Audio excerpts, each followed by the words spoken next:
class size reduction to reach an academic standard.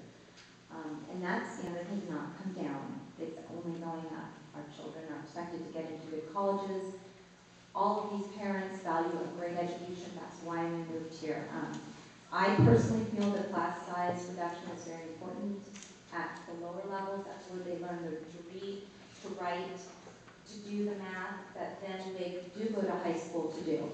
Currently in the high school, someone mentioned that they have 27-to-1 teacher per child. We are talking about going 30-to-1 in elementary school.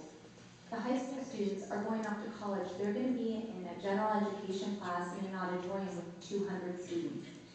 I just don't see how any class size reduction is going to help our children or our community. Our reputation of Pleasant schools, people look at class size when they move to this area. And I'm just wondering if the board can comment on possibly committing to the parents, if we can raise the money or do something by March when you have to give out your pink slips, if we can come together along the elementary schools, would you consider taking that off the table? All right, before we put that to our panel, I was the one who mentioned 27-to-1, so I just want to mention again what was said. In our contract, the high school ratio is 27-to-1. Because students take 6, teachers teach 5, the average class ratio at the high school level is 32.4. Can elementary school teachers negotiate in their contract lower class numbers? The question was, can elementary teachers, K3 is currently in the contract 30-to-1, can they negotiate lower class numbers? I think the heart of the question was, if the community raised money to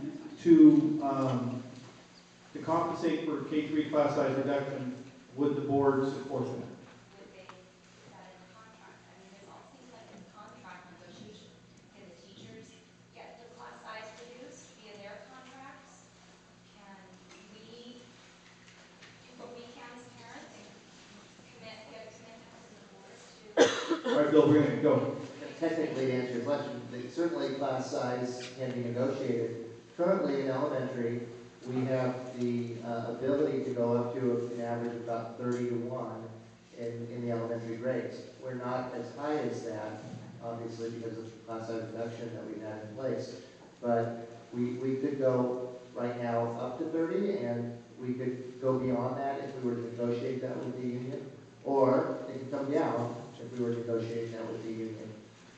The reason that 30 was maintained in the contract, even when we went down as low as 20, was precisely because of envisioning a situation like this, where the funding from the state for class size reduction either was reduced or was no longer tenable for the district to continue our contribution of the funding of class size reduction. I say no longer tenable. It's very difficult, obviously, in these budget times, and this is why we're faced with tough choices like this.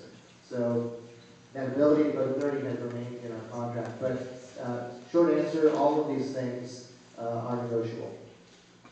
All right, Card, how does short